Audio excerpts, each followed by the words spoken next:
Hello. हाँ बोलो। आप कोलकाता से संतोष जी बोल रहे हैं क्या? हाँ बोलছি, আপনি কে বলছেন? अरे मैं वो कुरियर कंपनी मुंबई से एम राज बोल रहा हूँ। आपके नाम पे एक प्रीपेड पार्सल लेकर कुछ दिक्कत हुआ है। মানে পার্সেল মুম্বাইতে? আমি তো কিছু অর্ডার করিনি। हाँ हाँ, आप ही के नाम से है। এই আপনি বাংলায় বলুন তো কি বলছেন, আমি বুঝতে পারছি না ঠিক। मेरे को बंगाली नहीं आता है। अब सुन लीजिए, कुछ पासपोर्ट, क्रेडिट कार्ड और नारकोटिक सब्सटेंस मिला है। आप जल्दी मुंबई चले आइए। মানে কি? हम लोग मुंबई पुलिस को डिटेल्स भेज दिए हैं। হ্যাঁ হ্যালো। হ্যাঁ বুঝি, এ তো বুঝতে পারছি না মানে মুম্বাইতে কি করে। और सुनिए सुनिए, और थोड़ा देर बाद मुंबई पुलिस आपको कॉल करेगा, देख लीजिएगा, ठीक है? মুম্বাই পুলিশ আমাকে? আরে আমাকে কেন ফোন করতে যাবে? আর তাছাড়া মানে আমি তো কিছু বুকই করিনি, কিছু তো বুঝতে পারছি না। আপনি কোথা থেকে আরেকবার বলুন। Hello hello hello. যা কি হলো?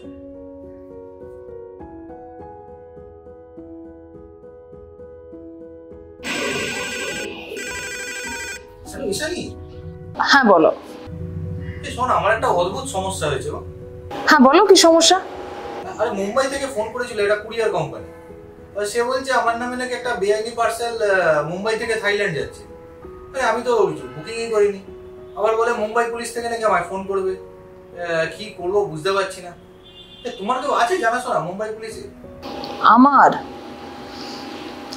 না গো, আমার তো মুম্বাই পুলিশের তবে হ্যাঁ স্যারের থাকতে পারে, বুঝলে। তুমি এক কাজ করো, তুমি কিছুক্ষণের মধ্যে পুরো অফিস চলে এসো তো। হ্যাঁ হ্যাঁ কথা বলছি, অফিসে এসো।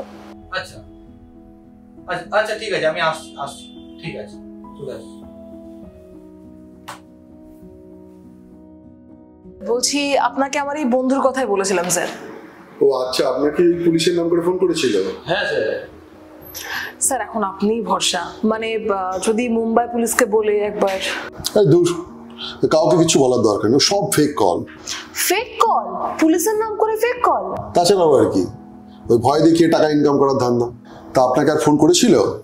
হ্যাঁ স্যার, ওই কুরিয়ার কোম্পানিটা ফোন করেছিল, তারপরে মুম্বাই পুলিশ থেকেও ফোন করেছিল, কাস্টমসের থেকে। বলছে টাকা দিয়ে সেটেলমেন্ট করে নিতে। তা আপনি কি বললেন? ওই ঈশানী যা বলে দিয়েছিল ওটাই বললাম। হ্যাঁ স্যার, মানে আমি বলতে বললাম যে টাকাটা অ্যারেঞ্জ করছি, কালকের মধ্যে হয়ে যাবে। মানে ওই কিউআর কোড দিয়ে টাকা ট্রান্সফার করে সেটেলমেন্ট? হ্যাঁ। আর এটা নতুন ধরনের জালিয়াতি, মানে চলতি কথা বলছে ভার্চুয়াল অ্যারেস্ট।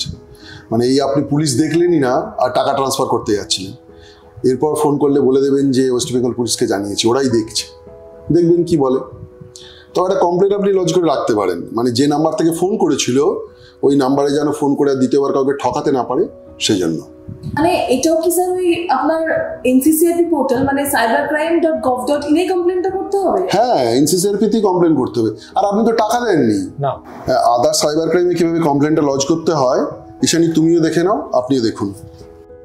তোমাকে এর আগে এনসিসিআরপির কথা বলেছিলাম, আরেকবার দেখে নাও। দেখো, একইভাবে ওই এনসিসিআরপি পোর্টাল cybercrime.gov.in এ গিয়ে আদার সাইবার ক্রাইমটা সিলেক্ট করতে হবে, রেজিস্টার অ্যান্ড কমপ্লেন্ট। এখানে ক্লিক করলে নেক্সট পেজে যাবে, তাহলে একইভাবে লগ ইন পেজটা আসবে। লগ ইন করার পর ইনসিডেন্ট ডিটেলস অ্যাড করতে হবে। তারপরেই দেখো সাব ক্যাটাগরি থেকে সিলেক্ট করে নিতে হবে যে ধরনের কমপ্লেন। আর এই ভিকটিম অ্যাকাউন্ট ডিটেলসগুলো মন দিয়ে অ্যাড করতে হবে কিন্তু। আর মনে রাখবে, যদি আলাদা আলাদা ট্রানজ্যাকশন আইডিতে টাকা গিয়ে থাকে তাহলে এই অ্যাড মোর অপশানে ক্লিক করে অ্যাড করতে পারবে। একইভাবে এভিডেন্স অ্যাড করতে হবে। তারপর save as draft and next করে পরের পেজে সাসপেক্ট ডিটেলস জানা থাকলে দেবে, না জানা থাকলে আবার সেভ করে নেক্সট করে কমপ্লেনেন্ট ডিটেলস দিতে হবে। আর এখানে নিজের আইডি প্রুফ দিতে একদম ভুলবে না। দিয়ে সেভ অ্যান্ড প্রিভিউ করে একবার ক্রস চেক করে কনফার্ম করে নাও। সব ঠিক থাকলে কনফার্ম অ্যান্ড সাবমিট।